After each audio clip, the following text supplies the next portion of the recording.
ബിസ്മില്ലാഹി മാ ഷാ അല്ലാഹു കാൻ വമാ ലം യശാ ലം യകുൻ ലാ ഹൗല വലാ ഖുവത ഇല്ലാ ബില്ലാഹ് അലൈഹി തവക്കൽതു വഇലൈഹി ഉനീബ് റബ്ബി ഇശ്റഹ് ലീ സ്വദ്രി വയസ്സിർ ലീ അംരി വഹ്ലുൽ ഉഖ്ദതം മിൻ ലിസാനി യഫ്ഖഹു ഖൗലി إننا نرجو إلى كأس حوضك للعطش يوم نشر كتابيا سيدي خير النبي سيدي خير النبي الصلاة على النبي والسلام على الرسول الشفيع الأبطحي والحبيب العربي.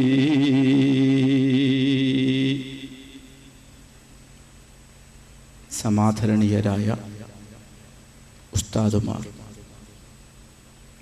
പ്രിയപ്പെട്ട സുഹൃത്തുക്കൾ, സഹോദര സഹോദരിമാർ, അല്ലാഹു നമ്മുടെ ഈ ഒത്തുകൂടൽ സ്വർഗലോകത്തിൽ സന്തോഷിക്കാനുള്ള അമലായി സ്വീകരിക്കട്ടെ. അവൻ്റെ ഔദാര്യം കൊണ്ട് നമ്മിൽ നിന്ന് വന്നുപോയ എല്ലാ ദോഷങ്ങളും അവൻ അള്ളാഹു വിട്ടുപുറത്തു മാപ്പാക്കി തരട്ടെ. നമ്മുടെ രാജ്യത്ത് വളരെയേറെ ചർച്ച ചെയ്യുന്നതും ചെയ്യേണ്ടതുമായ ഒരു പ്രമേയത്തെ സംവദിക്കാൻ വേണ്ടിയാണ് എന്നെ ഏൽപ്പിച്ചിരിക്കുന്നത്. വളർന്നു വരുന്ന പുതിയ തലമുറയിൽ 12 വയസ്സു പ്രായമുള്ള കുട്ടികളിൽ 29% UP ക്ലാസ്സിൽ പഠിച്ചുകൊണ്ടിരിക്കുന്ന വിദ്യാർത്ഥികൾ ഉപയോഗിച്ചുകൊണ്ടിരിക്കുന്ന ഹൈസ്കൂൾ വിദ്യാർത്ഥികളിലെ 35% വിദ്യാർത്ഥികൾ ഉപയോഗിച്ചു വരുന്ന 65% യുവാക്കളും സ്ഥിരമായി ഉപയോഗിച്ചു കൊണ്ടിരിക്കുന്ന ഉൽപ്പന്നമാണ് മദ്യം എന്ന് പറയുന്നത്. ഇത്രയും ജനകീയവൽക്കരിക്കപ്പെട്ട ഒരു സംഭവത്തെ, ഒരു സാധനത്തെ ജനങ്ങൾക്ക് വേണ്ടി സ്ഥാപിതമായ സിട്ടാവിൻ്റെ നിയമമാകുന്ന വിശുദ്ധ ഇസ്ലാം സ്വാഭാവികമായും പ്രോത്സാഹിപ്പിക്കേണ്ടതില്ലേ എന്നതാണ് ദഅവ സ്റ്റുഡൻസ് എന്ന നിലക്ക് ദാറുൽ മആരിഫിലെ വിദ്യാർത്ഥികൾ ഗൗരവപൂർവ്വം ചർച്ചക്കെടുക്കേണ്ടത്. രാജ്യത്തെ ജനങ്ങൾ ആർത്തിയോടെ കാണുകയും വളരെ ഭൂരിപക്ഷം ആളുകൾ ആവേശത്തോടെ സ്വീകരിക്കുകയും ചെയ്യുന്ന ഒരു വസ്തു, ജനങ്ങളുടെ ഗുണത്തിനും ഉപയോഗത്തിനും ജനങ്ങളുടെ ഉന്നമനത്തിനും വേണ്ടി സിട്ടാവ് അനുവദിച്ചു തന്ന മതമാകുന്ന വിശുദ്ധ ഇസ്ലാം എങ്ങനെ കാണുന്നു എന്ന് ഞാൻ ഓർമ്മപ്പെടുത്തേണ്ടത് ഈ സദസ്സിൽ ആവശ്യമില്ലെങ്കിലും സാധാരണക്കാർക്ക് വേണ്ടി പറയട്ടെ. മദ്യപാനിയെ മാത്രമല്ല, മദ്യപാനിയെയും മദ്യം വിൽക്കുന്നവനെയും ചുമക്കുന്നവനെയും മദ്യം നിർമ്മിക്കുന്നവനെയും മദ്യത്തിനാവശ്യമായ ചെടികൾ വെച്ചു പിടിപ്പിക്കുന്നവനെയും അടക്കം മദ്യവുമായി ബന്ധപ്പെട്ടു 10 പേരെ അള്ളാഹു ശപിച്ചിരിക്കുന്നു എന്ന് ഹബീബ് റസൂലുള്ളാഹി സ്വല്ലല്ലാഹു അലൈഹി വസല്ലമ തങ്ങൾ പഠിപ്പിച്ചു. ഈ ഒരു ആഘാതം, ഈ ഒരു വ്യത്യാസം ജനങ്ങൾ കൂടുതൽ ഇഷ്ടപ്പെടുകയും താല്പര്യപ്പെടുകയും ജനങ്ങൾ ഇഷ്ടം പോലെ സ്വീകരിക്കുകയും ചെയ്യുന്ന ഒരു വസ്തുവിനെ, അത് ഉപയോഗിക്കുന്നവന് മാത്രമല്ല അതുമായി ബന്ധപ്പെടുന്ന എല്ലാവരെയും അള്ളാഹു ശപിച്ചിരിക്കുന്നു എന്ന് ഹബീബ് റസൂലുള്ളാഹി സ്വല്ലല്ലാഹു അലൈഹി വസല്ലമ തങ്ങൾ പറയുമ്പോൾ എന്തുകൊണ്ടാണത് എന്ന് ഗൗരവത്തോടെ വിലയിരുത്താതെ വയ്യ.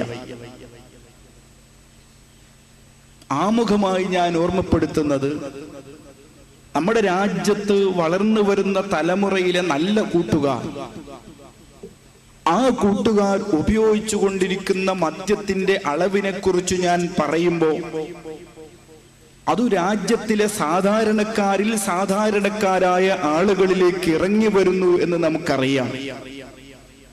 എന്റെ പ്രസംഗം കേൾക്കാൻ വന്ന ഉമ്മമാർ ചിന്തിക്കേണ്ടത്, മനസ്സിലാക്കേണ്ടത്, നിങ്ങളുടെ വീട്ടിൽ നിങ്ങൾ ലാളിച്ചു വളർത്തുന്ന പിഞ്ചു മക്കളിൽ 12 വയസ്സായ കുട്ടികളിൽ 29% കുട്ടികളും സ്കൂളിലെത്തുന്നത് മദ്യപിച്ചുകൊണ്ടാണ് എന്നാണ് ഈ പറയുന്നത്. അവിടെ വളരെ സന്തോഷമുള്ളതും ചിന്തിക്കേണ്ടതുമായ ഒരു വസ്തുത, ഈ 29% കുട്ടികളും മദ്യപിച്ചുകൊണ്ട് ക്ലാസ്സിലെത്തുകയും മദ്യപിച്ച് വീട്ടിലെത്തുകയും ചെയ്യുന്ന ഒരു പരുവം ഇന്ന് നിലവിലുണ്ടോ എന്നതും പഠിക്കേണ്ടതുണ്ട്. മദ്യത്തിന്റെ ഗൗരവവും പ്രാധാന്യവും സാധാരണക്കാർക്ക് ബോധ്യപ്പെടും വിധത്തിലാണ് ഇന്ന് മദ്യം ജനകീയവൽക്കരിക്കപ്പെട്ടിരിക്കുന്നത്. ഒരു പക്ഷേ നമ്മുടെ വീട്ടിൽ 5 വക്ത് നിസ്കരിക്കുന്ന ആളുകളിൽ പോലും മദ്യപാനികൾ ഉണ്ട് എന്ന് പറയേണ്ടടുത്ത് കാര്യങ്ങൾ എത്തി നിൽക്കുന്നു. തമിഴ്നാട്ടിൽ പോയി നോക്കിയാൽ വഴിയോരങ്ങളിൽ പരസ്യമായി കാണുന്ന പെട്ടിക്കടകൾ കണക്കെയുള്ള മദ്യശാലകൾക്ക് മുന്നിൽ നിന്ന് മദ്യക്കുപ്പികൾ വാങ്ങി അങ്ങനെ തന്നെ പൊട്ടിച്ചു ഗ്ലാസ്സിലൊഴിച്ചു പരസ്യമായി കുടിക്കുന്ന മദ്യപാനികൾ നാം കാണുന്നു. പലപ്പോഴും പീഡികത്തിണ്ണകളിൽ മദ്യപിച്ചു കലഹിച്ചു കൊണ്ടിരിക്കുന്ന സുഹൃത്തുക്കളെ നാം കാണുന്നു. വഴിയോരങ്ങളിൽ മദ്യപിച്ചു ലക്കുകെട്ട് കിടക്കുന്ന ഒരുപാട് സഹോദരങ്ങളെ നാം അവിടങ്ങളിൽ കാണുന്നു. പക്ഷേ മലയാളി ഇന്ന് പരിഷ്കൃതനാണ്, സാക്ഷരനാണ്, എല്ലാ നിലയ്ക്കും മലയാളി ഔന്നിത്യമുള്ളവരാണ്. അതുകൊണ്ട് മദ്യപാനികളും ഇന്ന് സ്റ്റാൻഡേർഡ് കീപ്പ് ചെയ്യുന്നു എന്നാണ് പുതിയ കണക്കുകൾ സൂചിപ്പിക്കുന്നത്. കേരളത്തിൽ സ്ഥിരമായി മദ്യപിക്കുന്നവരുടെ എണ്ണം കുറയുകയും എന്നാൽ മദ്യത്തിന്റെ വിൽപ്പന വർദ്ധിക്കുകയും ചെയ്തുകൊണ്ടിരിക്കുന്നു. എന്താണിത് സൂചിപ്പിക്കുന്നത്? സ്ഥിരമായി മദ്യപിക്കുന്നതിലേറെ രാജ്യത്ത് സ്റ്റാൻഡേർഡ് മദ്യപാനികളാണ് വളർന്നു വരുന്നത്. മദ്യപിച്ച് റോഡുകളിൽ കിടക്കുന്ന ആളുകൾ ഇന്ന് കേരളക്കരയിൽ തുലോം വളരെ കുറവാണ്. മദ്യപിച്ച് കലഹമുണ്ടാക്കുന്നവർ നമ്മുടെ രാജ്യത്ത് കുറവാണ്. മദ്യപിച്ച് ഏറ്റവും ഉയർന്ന ഓഫീസുകൾ കൈകാര്യം ചെയ്യുന്നവരാണ് കേരളത്തിൽ ഇന്ന് നിലനിൽക്കുന്നത്. ഏറ്റവും ഉയർന്ന തസ്തികയിൽ ജോലിക്കിറങ്ങുമ്പോൾ അല്പം കുടിച്ചിറങ്ങുന്ന സ്വഭാവക്കാരാണ് നമ്മുടെ രാജ്യത്തുണ്ടാകുന്നത്. ഈ മദ്യമെന്ന് പറയുന്ന ഭീകരൻ നമ്മുടെ രാജ്യത്തെ സാധാരണക്കാരിൽ സാധാരണക്കാർ മുതൽ ഉന്നതന്മാരെ വരെ ഗ്രസിച്ചുകൊണ്ടിരിക്കുന്നു എന്ന് കണക്കുകൾ പറഞ്ഞുകൊണ്ടിരിക്കുമ്പോൾ സ്വാഭാവികമായും ഈ മദ്യം ഉപയോഗിക്കാൻ മനുഷ്യനു താല്പര്യപ്പെടുന്നു എന്നല്ലേ ഇത് തെളിയിക്കുന്നത്? ഇവിടെ സാധാരണക്കാരായ ചെറുപ്പക്കാരുടെ മനസ്സിൽ ഒരു ക്വസ്റ്റ്യൻ ഉണ്ട്. ഞങ്ങൾക്ക് താല്പര്യമുള്ളതിനെ മുഴുവനും നിരാകരിക്കാനാണോ മതം വരുന്നത്? പലപ്പോഴും നമ്മുടെ ചെറുപ്പക്കാർ പ്രഭാഷണ വേദികൾ അകലെ നിന്ന് വീക്ഷിക്കുന്നവരാണ്. കാരണം അടുത്തു വന്നാൽ പലതും അവർക്ക് അനുവദിക്കപ്പെടാത്ത അവസ്ഥ വരും. അതുകൊണ്ട് ദൂരെ നിന്ന് ശൈലി കേട്ട് തിരിച്ചു പോകുന്നതല്ലേ ബുദ്ധി എന്നാണ് ചെറുപ്പക്കാര് ചിന്തിക്കാറുള്ളത്. ഞാൻ എൻ്റെ കൂട്ടുകാരോട് പറയട്ടെ, മതം ഒരിക്കലും നിങ്ങളെ വികാരത്തിന് വിരുദ്ധമാവില്ല. നിങ്ങളെ താല്പര്യത്തെ എതിർക്കാൻ മതത്തിനു സാധിക്കില്ല. നിങ്ങളെ ഇഷ്ടങ്ങളെ ഒരിക്കലും നിരാകരിക്കാൻ മതം കടന്നു വരികയുമില്ല. മതം തീർച്ചയായും യഥാർത്ഥ മതമാണെങ്കിൽ നിങ്ങളെ താല്പര്യത്തെ പരിഗണിക്കുകയും നിങ്ങളെ ഇഷ്ടങ്ങളെ അംഗീകരിക്കുകയും നിങ്ങൾക്ക് കൂടുതൽ അവസരങ്ങൾ ഒരുക്കി തരികയും ചെയ്യുക മാത്രമേ ചെയ്യൂ. അതുകൊണ്ട് നിങ്ങൾ മതത്തെ അടുത്തറിയാൻ ശ്രമിക്കണം. മതത്തിന്റെ കൂടെ നിന്ന് ഇസ്ലാമിനെ നിങ്ങൾ പഠിക്കണം. ഇസ്ലാമിക പണ്ഡിതന്മാരുമായി കൂടുതൽ ഇടപെടുക നിങ്ങൾ ശ്രദ്ധിക്കണം. നിങ്ങളുടെ മനസ്സിനിണങ്ങുന്ന മതത്തെ നിങ്ങൾക്കപ്പോൾ വായിച്ചെടുക്കാൻ കഴിയും. ഒരിക്കലും നിങ്ങളുടെ താല്പര്യങ്ങൾക്ക് വിരുദ്ധമായി നിൽക്കാൻ ഇസ്ലാം പറയില്ല. കാരണം ഇസ്ലാം നിർമ്മിച്ചു തന്നിരിക്കുന്നത് പടച്ച റബ്ബാണ്. നിന്റെ താല്പര്യത്തെ സൃഷ്ടിച്ച റബ്ബ് നിന്റെ താല്പര്യത്തിന് വിരുദ്ധമായി ഒരു നിയമം കൊണ്ടുവരില്ല. കാരണം നിന്റെ റബ്ബ് നിന്നെ സ്നേഹിക്കുന്നു.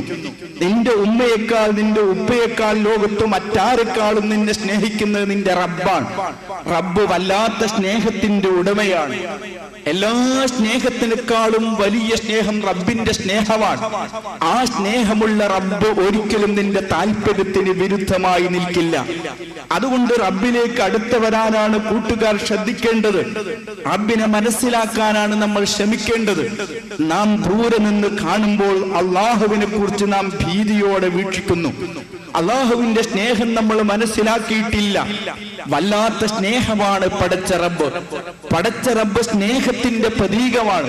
ലോകത്തൊരാൾക്കും നൽകാൻ കഴിയാത്തതും ലോകത്തെ സകല മനുഷ്യർ നൽകിയാലും എത്താത്തതുമായ സ്നേഹത്തിന്റെ ഉറവിടമാണ് നമ്മുടെ റബ്ബ്. ആ റബ്ബിനെ നാം അടുത്തേക്ക് അറിയാൻ ശ്രമിക്കണം. എന്റെ കൂട്ടുകാരോട് ഞാൻ പറയട്ടെ, എന്താണ് ഇസ്ലാം അല്ലെങ്കിൽ മതം റബ്ബ് നമ്മോട് കൽപ്പിക്കുന്നത്? അള്ളാഹു നമ്മോട് പറയുന്നത് നമുക്ക് ആവശ്യമുള്ളത് മാത്രമാണ്, നമുക്ക് ഗുണമുള്ളത് മാത്രമാണ്, നമുക്ക് ഉപകാരമുള്ളത് മാത്രമാണ്, നമുക്ക് ഇഷ്ടമുള്ളത് മാത്രമാണ്, നമ്മുടെ താല്പര്യങ്ങൾക്കനുസരിച്ചത് മാത്രമാണ്. ഉദാഹരണത്തിന് പറയട്ടെ, മദ്യപാനം. രാജ്യത്തെ വലിയൊരു ജനവിഭാഗം ഇഷ്ടപ്പെടുന്നു മദ്യപാനത്തെ. അതുകൊണ്ട് തന്നെ പടച്ച റബ്ബ് മദ്യപാനത്തെ ഒരിക്കലും എതിർക്കുകയില്ല, എതിർക്കേണ്ടതില്ല, എതിർക്കാൻ റബ്ബിനാവില്ല. കാരണം റബ്ബ് നമ്മളെ സ്നേഹിക്കുന്നു. സ്നേഹമുള്ള റബ്ബ് മദ്യപിക്കരുതെന്ന് പറയില്ല. പടച്ച റബ്ബിന്റെ ശൈലി അതല്ല, മറിച്ച് പടച്ച റബ്ബ് നമുക്ക് ആവശ്യമുള്ളതൊക്കെ അനുവദിച്ച് നൽകുകയാണ്. ഇപ്പോ പ്രസംഗം റൂട്ടിലേക്ക് കയറുന്നുണ്ട്. ദൂരെ നിൽക്കുന്ന കൂട്ടുകാർക്കൊക്കെ പ്രസംഗം ശ്രദ്ധിക്കാം. കാരണം റബ്ബിന് നിങ്ങൾക്ക് അനുകൂലമായി പറയുന്നതും ഉണ്ട്. അത് ഉസ്താദുമാരൊക്കെ പലപ്പോഴും പറയാത്തതാണ്. അത് നിങ്ങൾക്ക് കേൾക്കുമ്പോൾ സ്വാഭാവികമായും അടുത്ത് വരാമല്ലോ.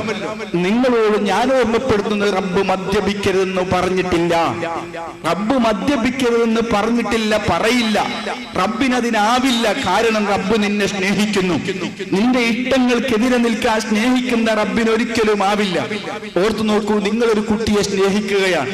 ആ സ്നേഹിക്കുന്ന കുട്ടിയുടെ താല്പര്യങ്ങളൊക്കെ നിങ്ങൾ പരിഗണിക്കും. നിങ്ങൾക്കാവുന്നതൊക്കെ ആ കുട്ടി ആവശ്യപ്പെട്ടാൽ ചെയ്തു കൊടുക്കും. റബ്ബിന് ചെയ്യാൻ കഴിയാത്തതൊന്നുമില്ല. അതുകൊണ്ട് നിങ്ങളുടെ ആവശ്യപ്പെടുന്നതൊന്നും ചെയ്യാൻ റബ്ബ് അനുവദിക്കാതിരിക്കുന്ന പ്രശ്നമില്ല. റബ്ബ് പറഞ്ഞിരിക്കുന്നത് മദ്യപിക്കണമെന്നാണ്. മദ്യപിക്കണമെന്ന് പറഞ്ഞിരിക്കുന്ന ഒരു മതത്തിന്റെ കൂടെ നിൽക്കാൻ മദ്യപിച്ചു പോയ അനുജന്മാരെ നിങ്ങൾക്ക് കഴിയില്ലേ? ഇതാണ് ഞാൻ ചോദിക്കുന്നത്.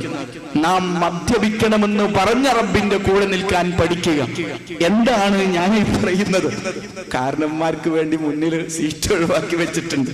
അവരെന്നോട് ദേഷ്യപ്പെടാക്ക, ഞാൻ ഉള്ളത് തന്നെയാ പറയുന്നത്, അലങ്കാരത്തിന് പറയുന്നൊന്നുമല്ല. റബ്ബ് തീർച്ചയായും പറഞ്ഞിരിക്കുന്നത് മദ്യപിക്കണമെന്നാണ്. അതുകൊണ്ടാണ് ജനങ്ങൾക്ക് അതിൽ താല്പര്യമുണ്ടാകുന്നത്. ജനങ്ങൾക്ക് താല്പര്യമുള്ള ഒരു വിഷയത്തെ എതിർക്കാൻ റബ്ബ് ഒരിക്കലും വരില്ല. പിന്നെ എന്താണ് റബ്ബ് പറഞ്ഞതിന്റെ അർത്ഥം? ബഹുമാനനായ നമ്മുടെ മാടവൻ ഉസ്താദ്, ആ മാടവൻ ഉസ്താദിനൊരു പേരക്കുട്ടി ഉണ്ടായി. അങ്ങനെ സങ്കല്പിക്കുക. പേരക്കുട്ടി ഉണ്ടായപ്പോ സ്വാഭാവികമായും 7ാമത്തെ ദിവസം ഹക്കീക്ക അറുത്തു. ഞങ്ങൾ തമ്മിൽ നേരത്തെയുള്ള ബന്ധം വെച്ച് ഇപ്പോഴത്തെ ഈ ബടായും കൂടി വെച്ചിട്ട് നല്ല ആ ഹക്കീക്ക സൽക്കാരത്തിന് എന്നെയും വിളിച്ചു. ഞങ്ങൾക്ക് ഒരുമിച്ചിരുന്നിങ്ങനെ ഭംഗിയായി ആട് ബിരിയാണി കഴിച്ചുകൊണ്ടിരിക്കുന്നു. 7 ദിവസം പ്രായമുള്ള ആ പേരക്കുട്ടി തൊട്ടിൽ കിടന്ന ഒരു ക്വസ്റ്റ്യൻ. എന്താണ് ചോദ്യം? ഓ പ്രിയപ്പെട്ട ഉപ്പ, നിങ്ങൾ എന്തു മനുഷ്യനാണ്? എന്റെ പേര് പറഞ്ഞു ഭംഗിയായി ആട് ബിരിയാണി കഴിച്ചുകൊണ്ടിരിക്കുന്നു നിങ്ങൾ. ആ ആട് ബിരിയാണി എന്റെ പേരും പറഞ്ഞ് കഴിക്കുമ്പോഴെങ്കിലും ഒരു കഷ്ണം എനിക്ക് തരണമെന്ന് നിന്റെ മനസ്സു പറയുന്നില്ലല്ലോ എന്ന് 7 ദിവസം പ്രായമുള്ള കുട്ടി തൊട്ടിൽ വെച്ചു പറഞ്ഞാൽ ഉസ്താദ് അത് കൊടുക്കുമോ? കൊടുക്കില്ല. കൊടുക്കുകയാണെങ്കിൽ മൂപ്പർക്ക് തലക്ക് സുഖമില്ല എന്ന് ഉറപ്പാണ്. കൊടുക്കാത്തത് എന്തുകൊണ്ടാണ്? കുട്ടിയോട് സ്നേഹം കൊണ്ടാണോ, വെറുപ്പ് കൊണ്ടാണോ? സ്നേഹം കൊണ്ടാണ്. ഉസ്താദിനറിയാൻ ഈ 7ാമത്തെ ദിവസം ഈ കുട്ടിക്ക് ആട് ബിരിയാണി കൊടുത്താൽ ബിരിയാണി നല്ലതാണ്, ബിരിയാണി ആവശ്യമുള്ളതാണ്, ബിരിയാണി രസമുള്ളതാണ്, ബിരിയാണി ഉപയോഗപ്പെടുത്തേണ്ടതാണ്. പക്ഷേ 7ാമത്തെ ദിവസം കൊടുത്തുകൂടാ. 7ാമത്തെ ദിവസം ബിരിയാണി കൊടുത്താൽ അത് അവസാനത്തെ ബിരിയാണിയാണ്. ഇനി ഒരിക്കലും ആ കുട്ടിക്ക് ബിരിയാണി എന്നല്ല ഒന്നും കഴിക്കാൻ സാധിക്കില്ല. അതേസമയം ആമാശയമൊക്കെ ഒന്ന് ക്ലിയറായി, ശരീരമൊക്കെ ഒന്ന് ഉറച്ച്, ദഹനശേഷിയൊക്കെ ഒന്ന് വൃത്തിയായി, നല്ലൊരു പുഷ്ടിയുള്ള ശരീരം വന്നതിന്റെ ശേഷം ബിരിയാണി കൊടുത്താൽ എന്റെ പുന്നാരമോൻ ഏറെക്കാലം ബിരിയാണി കഴിക്കാം. അതുകൊണ്ട് സ്നേഹമുള്ള പിതാവ് മകന് ബിരിയാണി കൊടുക്കുന്നില്ല. ഇതേ ഇവിടെയും നടക്കുന്നുള്ളൂ. പടച്ച റബ്ബ് നമ്മോട് എന്തേ ആവശ്യപ്പെട്ടിട്ടുള്ളൂ? മോനെ, നീ കുടിക്കണമെന്നാണ് റബ്ബിന്റെ ഭാഷ. നീ കുടിക്കണമെന്നാണ് റബ്ബിന്റെ ഭാഷ. ഞാൻ എന്റെ കൂട്ടുകാരോട് പറയുന്നു, ഒരിക്കലും കുടിക്കരുതെന്ന് അല്ലാഹു പറഞ്ഞിട്ടില്ല, പറയില്ല. മറിച്ച് റബ്ബ് ഒന്നേ ആവശ്യപ്പെട്ടിട്ടുള്ളൂ. അല്ലാഹു പറഞ്ഞിരിക്കുന്നത്, മോനെ, ഇപ്പോൾ നിനക്ക് പ്രായമായിട്ടില്ല, നിനക്ക് ആരോഗ്യം ഉറച്ചിട്ടില്ല, നിന്റെ ആമാശയം ക്ലിയറായി വർക്ക് ചെയ്യാൻ തുടങ്ങിയിട്ടില്ല, ദഹനശേഷി ക്ലിയറായി വന്നിട്ടില്ല. അതുകൊണ്ട് അല്പം ക്ഷമിക്കുക.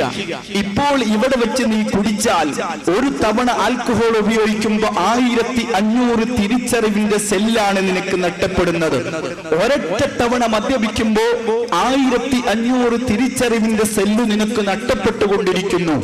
ലോകരാഷ്ട്രത്തിൽ ഒരിടത്തും ഇതുവരെ മരുന്നു കണ്ടെത്താത്ത ഭീകരമായ 3 രോഗങ്ങൾ മദ്യം വഴി മാത്രം നിന്റെ ശരീരത്തിലേക്ക് കടന്നു വരുന്നു. 36 രോഗങ്ങൾക്ക് ഉപകാരണമാണ് മദ്യം. 57 രോഗങ്ങൾക്ക് മരുന്ന് ഉപകരിക്കില്ല, അഫക്ട് ചെയ്യില്ല മദ്യപാനിക്ക്. ക്യാൻസറിലെ 74% മദ്യം സ്പോൺസർ ചെയ്യുന്നതാണ്. ആക്സിഡന്റിൽ 86% മദ്യം വക വരുന്നതാണ്. രാജ്യത്ത് നടക്കുന്ന കുടുംബ കലഹങ്ങളിൽ 90% മദ്യത്തിന്റെ വകയാണ്. നമ്മുടെ രാജ്യത്ത് നടക്കുന്ന വലിയ വലിയ ആക്രമണങ്ങളിൽ പ്രധാന വില്ലൻ മദ്യമാണ്. രാജ്യത്തുണ്ടാകുന്ന ജയിൽ പുള്ളികളിൽ മഹാഭൂരിപക്ഷവും മദ്യം വഴി വന്നവരാണ്. രാജ്യത്ത് നടക്കുന്ന കൊലയാളികളിലെ ഭൂരിപക്ഷം മദ്യപാനികളാണ്. നമ്മുടെ രാജ്യത്തുണ്ടാകുന്ന വലിയ ആത്മഹത്യകളിൽ പ്രധാന പങ്കാളിത്തം മദ്യത്തിൻ്റെതാണ്. അതുകൊണ്ട് ഇപ്പോൾ മദ്യപിച്ചുകൂടാ, ഒരല്പസമയം കാത്തിരിക്കുക. ഒരല്പസമയം, ഒരു 70 കൊല്ലം, കേവലം ഒരു 70 കൊല്ലം. ആ 70 കൊല്ലം ഒന്ന് അഡ്ജസ്റ്റ് ചെയ്യാൻ നിനക്ക് കഴിഞ്ഞാൽ, മോനെ, നിന്റെ മുമ്പ് 70,000 കൊല്ലമല്ല, 7,000 കോടി വർഷം അല്ല നിന്റെ മുമ്പ് കഴിഞ്ഞുപോയത്. ഇനി വരാനിരിക്കുന്നത് 70,000 കോടി വർഷവുമല്ല. ആ ദീർഘമായ കാലയളവിൽ കേവലം 70 കൊല്ലം, വളരെ ചെറിയൊരു കാലഘട്ടം, ഒരു ചെറിയ സോഡ കുടിക്കുന്ന ടൈം. ആ 70 കൊല്ലം ചെറുതായി ഒന്ന് അഡ്ജസ്റ്റ് ചെയ്യാൻ നിനക്ക് കഴിഞ്ഞാൽ, നിനക്ക് 70 വർഷത്തിന്റെ ശേഷം ഒരു ജീവിതം വരാനുണ്ട്. അവിടെ നിനക്കൊരു ശരീരം വരാനുണ്ട്. ആ ശരീരത്തെ ആക്രമിക്കാൻ രോഗാണുക്കൾ ശ്രമിച്ചാൽ നടക്കില്ല. ആ ശരീരത്തിന് ക്ഷീണമില്ല, ആ ശരീരത്തിന് രോഗമില്ല, ആ ശരീരത്തിന് ടെൻഷനില്ല, ആ ശരീരത്തിന് വിഷമമില്ല, ആ ശരീരത്തിന് ഒരു പ്രയാസമില്ല, ഒരു ടോയ്ലറ്റ് പോകേണ്ട ബുദ്ധിമുട്ട് പോലുമില്ല. ആഗ്രഹിക്കുന്നത് മുഴുവനും ലഭിക്കുന്ന ലോകം. അങ്ങനെ ഒരു ലോകമുണ്ട്, അങ്ങനെ ഒരു ലോകമുണ്ട്. ഹാപ്പി, പിന്നെയോ വീണ്ടും ഹാപ്പി, പിന്നെയോ വീണ്ടും ഹാപ്പി, പിന്നെയോ വീണ്ടും ഹാപ്പി. അങ്ങനെ ഒരു ലോകം നിങ്ങൾ ആലോചിച്ച് നോക്കൂ. അങ്ങനെ ഒരു ലോകമുണ്ട്. ബഹുമാനപ്പെട്ട നിങ്ങളുടെ പ്രിൻസിപ്പൽ ഉസ്താദൊക്കെ സ്വർഗത്ത് പോയുള്ള ഹയലെന്തായിരിക്കും ഞാനിങ്ങനെ ആലോചിക്കേണ്ടത്. ബഹുമാനപ്പെട്ട AP ഉസ്താദൊക്കെ സ്വർഗത്തിലേക്ക് പോയുള്ള അവസ്ഥ എന്തായിരിക്കും? അവിടെ ദർശനം എടുത്തണം വേണോ? വേണ്ടല്ലോ. അവിടെ കിതാബ് ഗവേഷണം ചെയ്യേണ്ട കാര്യമില്ലല്ലോ. അവിടെ നമുക്ക് സ്ഥാപനം നടത്തേണ്ട കാര്യമില്ലല്ലോ. ഒരു പരിപാടിയില്ല. പിന്നെന്താ? നാടൻ ഭാഷയിൽ പറഞ്ഞ കുതിരളിക്കാനായിട്ടൊരു ലോകം, കളിക്കാൻ വേണ്ടി മാത്രം ലോകം. അങ്ങനെ ഒരു ലോകമുണ്ട്. അവിടെ നമുക്ക് സുഖകരമായൊരു ജീവിതമാണ്. ആഗ്രഹിക്കുന്നത് മുഴുവനും കിട്ടുകയാണ്. നമ്മുടെ കൂട്ടുകാര് സ്പെയിനിലേക്ക് നോക്കുക, അടുത്ത ഫ്ലക്സ് വെക്കാൻ. ഞാൻ പറയുന്നത്, എന്തേ നമുക്ക് ഏറ്റവും വലിയ ബോൾ കളിക്കാരനായിക്കൂടാ? ലോകത്തിന്റെ നെറുകയിൽ നിൽക്കാൻ എന്തേ നമുക്ക് കഴിയില്ല? ആവും. നിങ്ങളൊന്ന് ചെറിയ പരിശീലനത്തിന് തയ്യാറായാൽ ഇൻഷാ അല്ലാഹ് സ്പെയിനെ തോൽപ്പിക്കുന്ന കളിക്കാരായി നമുക്ക് മാറും. അല്ലാഹു തൗഫീഖ് നൽകട്ടെ. ലഹും ആഗ്രഹിക്കുന്നത് കിട്ടുന്ന ഒരു ലോകത്തേക്കാണ് ഈ പോക്ക്. എന്ത് കൊതിച്ചാലും കിട്ടുന്ന ഒരു ലോകമുണ്ട്. അങ്ങ് കൊതിക്കാൻ ആർക്കും പ്രയാസമില്ലല്ലോ. ആർക്കാപ്പോ ലോകകപ്പിൽ ഏറ്റവും സൂപ്പർ ഹിറ്റ് ഞാനാവണമെന്ന് കൊതിയില്ലാത്തവരാരെങ്കിലും ഉണ്ടോ? എല്ലാവരും കൊതിയുള്ളവരാണ്. ആ കൊതിച്ചാൽ അതങ്ങ് ആയി കിട്ടുന്ന ഒരു ലോകം വരാനിരിക്കുന്നു. അതിന് ഏറെ കാലമൊന്നുമില്ല. ഇനി ഒരു വളരെ ചെറിയ കാലം, എനിക്കൊക്കെ ഒരു 20 കൊല്ലം അത്രയൊക്കെ കാത്തിരിക്കേണ്ട കാര്യമുള്ളൂ. ആ ചെറിയ കാലയളവ് കൊണ്ട് നമ്മൾ ഉദ്ദേശിക്കുന്നത് മുഴുവനും കിട്ടുന്ന ഒരു ലോകത്തേക്കാണ് പോകുന്നത്. ആ ലോകത്തെക്കുറിച്ച് നമ്മൾ ഒഴിഞ്ഞിരുന്നെന്ന് ആലോചിക്കാം. മനസ്സിൽ സ്പെയിനിലെ ഏറ്റവും നല്ല കളിക്കാരനായി നിങ്ങളൊന്ന് കണ്ടു നോക്കൂ. അതിനിപ്പോ ബുദ്ധിമുട്ടൊന്നുമില്ലല്ലോ. നിങ്ങളാണ് ആ കപ്പ് വാങ്ങുന്നതെന്ന് മനസ്സിൽ കണ്ടു നോക്കുക. അങ്ങനെ കപ്പ് വാങ്ങുന്ന ആ അവസ്ഥയ്ക്ക് വേണ്ടി എത്ര വർഷമാണ് ഈ കളിക്കാർ പരിശീലനം നടത്തിയത്? എത്രയാണ് അവർ കഷ്ടപ്പെട്ടത്? എത്രയാണ് അവർ വിഷമിച്ചത്? എത്രയാണ് അവർ ശരീരത്തെ പാകപ്പെടുത്തിയെടുത്തത്? അതിന്റെ ഒരു ചെറിയൊരു 10% അവര് പരിശീലനം നടത്തിയതിന്റെ ഒരു 10% നിങ്ങൾ ചെറുതായി പരിശീലനം നടത്തുമോ, നിങ്ങൾ ലോകത്തിന്റെ നെറുകയിൽ നിൽക്കാം. നിങ്ങൾ ഉദ്ദേശിച്ചതൊക്കെ ചെയ്യാൻ കഴിയുന്ന ഒരു ലോകമാണ് സ്വർഗം എന്ന് പറയുന്നത്. ആ സ്വർഗത്തിലേക്കാണ് നാം നടക്കുന്നത്. ആ സ്വർഗീയ ലോകത്തിന്റെ കവാടത്തിൽ ഒരു വലിയ പുഴയുണ്ട്.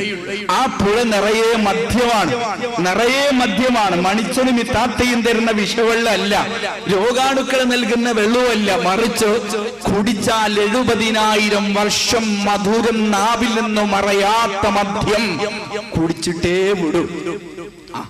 കുടിച്ചാതെ ഒരാളിങ്ങ് കേറ്റൂല. കുടിച്ചിട്ട് അകത്ത് കെട്ടുന്ന പരിപാടിയുള്ളൂ. ഇപ്പൊ റബ്ബ് കുടിക്കണോന്നാ കുടിക്കണ്ടെന്നാ പറഞ്ഞത്? കുടിക്കണോന്നാ പറഞ്ഞു. റബ്ബ് കുടിക്കണമെന്നാ പറഞ്ഞിരിക്കുന്നത്. പക്ഷെ നമ്മൾ നിൽക്കുന്നത് 7 ദിവസം പ്രായമുള്ള തൊട്ടിയിൽ കിടക്കുന്ന കുട്ടിയുടെ ഭാഷയിലാണ്. ഇപ്പോൾ തന്നെ കുടിക്കണം, എനിക്ക് ഓപ്പറേഷൻ തിയേറ്ററിന്റെ അകത്തുനിന്ന് തന്നെ ബിരിയാണി വേണം എന്ന് വാശി പിടിക്കുന്ന ഒരു മനസ്സ്, അതിത്തിരി അപകടമല്ലേ കൂട്ടുകാരെ? അതിത്തിരി ഗൗരവമല്ലേ അനുജന്മാരെ? പക്ഷേ വളരെ വേദനയോട് ഞാൻ പറയട്ടെ, നമ്മുടെ ആളുകൾ ഇതിന്റെ ഗൗരവം ആലോചിക്കുന്നില്ല. നമ്മളിപ്പോ ആഗ്രഹിക്കുന്നത് ഹോസ്പിറ്റലിൽ കൊണ്ടുപോയി ഓപ്പറേഷൻ തിയേറ്ററിലേക്ക് കൊണ്ടുപോകുന്നതിന്റെ തലേന്ന് വാപ്പയെ വിളിച്ചിട്ട് പറയാണ് മോനെ കുറിച്ച്, മോനൊന്നും കൊടുക്കരുത്, ഇന്ന് 6 മണി മുതൽ ഒരല്പം വെള്ളമല്ലാതെ മറ്റൊന്നും കൊടുത്തു പോകരുത്. വല്ലാത്ത സ്നേഹമുള്ള വാപ്പ 2.5 ലക്ഷം രൂപ ചെലവഴിച്ചാണ് ഓപ്പറേഷൻ നടക്കുന്നത്. ആ മോനൊരല്പം വെള്ളം മാത്രം കൊടുത്തു. രാവിലെ ആയപ്പോഴേക്ക് മോന് വല്ലാത്ത വിശപ്പ് വന്നിട്ടുണ്ട്. ആ വിശപ്പ് കൊണ്ട് അല്പം വെള്ളത്തിന് ചോദിക്കുമ്പോ വാപ്പ പറയുന്നത്, ഇപ്പോ ഓപ്പറേഷൻ തിയേറ്ററിൽ കൊണ്ടുപോകാനുള്ളതാ, അതുകൊണ്ട് ഒന്നും കൊടുക്കരുത്, ഇവിടെ ശ്രദ്ധിക്കണം, ഞാൻ അല്പം നാസ്ത കഴിച്ചിട്ട് വരാം. നിങ്ങൾ ആലോചിച്ച് നോക്ക്, വാപ്പ നാസ്ത കഴിക്കാൻ പോവുക, മോൻ ഇവിടെ വിശന്ന് പൊരിയുമ്പോ സ്നേഹമുള്ള വാപ്പ നാസ്ത കഴിക്കാൻ പോകുന്നു, മോന് കൊടുക്കുന്നില്ല. എന്താ കൊടുക്കാത്തത്? ദേഷ്യം കൊണ്ടല്ല, സ്നേഹം കൊണ്ടാ. എന്റെ മോൻ ഓപ്പറേഷൻ തിയേറ്ററിൽ നിന്ന് പുറത്തിറങ്ങി ഒന്ന് നോർമലാകുന്നത് വരെ ഭക്ഷണം ദഹിക്കില്ല. അതുകൊണ്ട് എന്റെ മോന്റെ സുരക്ഷിതത്വത്തിന് ഒരല്പം മോൻ ക്ഷമിച്ചേ പറ്റൂ. ഇതേ കൂട്ടുകാരെ റബ്ബ് പറഞ്ഞിട്ടുള്ളൂ. ഇവിടെ ഒരു ചെറിയ കാലം, വളരെ ചെറിയൊരു കാലഘട്ടം, ആ കാലഘട്ടത്തിൽ നിങ്ങളൊന്ന് ക്ഷമിച്ചേ പറ്റൂ. അങ്ങനെ ക്ഷമിക്കാതിരുന്നാൽ ഓപ്പറേഷൻ തിയേറ്ററിൽ പോകുന്ന കുട്ടി വളരെ ഭക്ഷണം കഴിച്ചു ചെന്നാൽ എന്താ സംഭവിക്കുക? ഓപ്പറേഷൻ ചെയ്യുമ്പോൾ അത് അപകടമോ, പിന്നെ മാറാരോഗമാകും, ചിലപ്പോൾ മരണപ്പെട്ടു പോയി എന്ന് വരാം.